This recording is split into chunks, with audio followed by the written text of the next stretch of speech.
Broadband. E-connectivity, and when I say broadband, I'm a big advocate of fiber, but it also means wireless. It means, we're agnostics when it comes to the type of technology. But I think that every aspect of the rural electrification's customer, every aspect of their lives can be enhanced with better connectivity to the internet and to the opportunities that brings. It doesn't matter whether it's healthcare, their aging parents' healthcare, their children's studies, their own entrepreneurial businesses, whether it's large agriculture out in West Kentucky, where we think about precision agriculture and the amount of money that those farmers can save if they know exactly how much fertilizer to put in with every seed corn that they plant, or whether it's in a rural holler up in eastern Kentucky, where we know there's a lot of home-based businesses and small entrepreneurs and produce producers, growers up there. So every aspect of our lives. And the thing that I think is really important for the rural electrics to understand is that their future customers will not live in our rural communities without true high-speed broadband connectivity.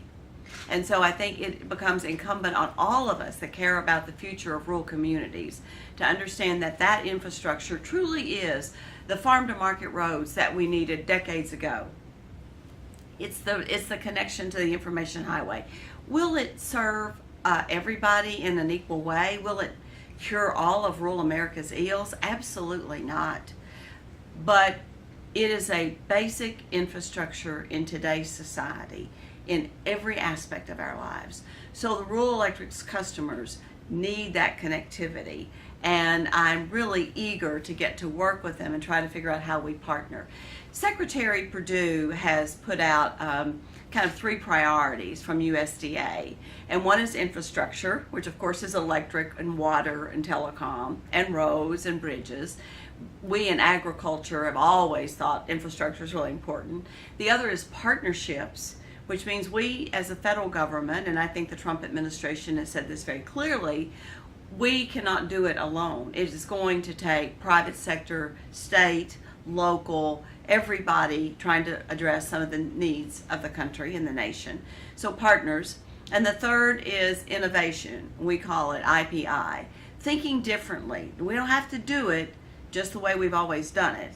How can we think outside the box? How do we look at different approaches to it? One of the beautiful things about electricity, and it's very different from broadband or e-connectivity, we still deliver electricity the same way we did since we started the REA in 1935. Yes, our production of electricity has changed probably the most significantly of anything, from a coal to a more gas-fired based production generation of it.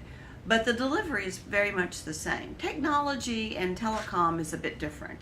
You have a multitude of ways to reach the internet. You have competing interest in, is it going to be wireless, is it going to be fiber, is it going to be a hybrid combination, what's it going to be, and then how quickly is that going to change? Satellite's always in there. So that is a much more, I would say, complicated delivery system. So I think it's going to require all of us thinking a bit differently and coming together as partners to figure out how we're going to solve the last mile need. And that's really where we're at. Your rural customers, the telecoms customer, all those folks are on the last mile out there. That's where the expensive part is to deploy. You get a demographic, concentration in an urban area. You can make a viable business plan to build out broadband. But you go out in that last mile in those sparsely populated communities, or where there's vast lands for agricultural production, you don't get that demographic, you don't get those customers per mile. So it goes up exponentially to build out. So how are we going to deal with that? How are we going to bring the right people together at the table and talk about how to resolve that issue? Because your future customers are going to require that you have that kind of connectivity. And I'm extremely excited and hopeful that by partnering together, we're going to put Kentucky on the map when it comes to broadband and e-connectivity. Okay. with the help of the Trump administration's infrastructure budget.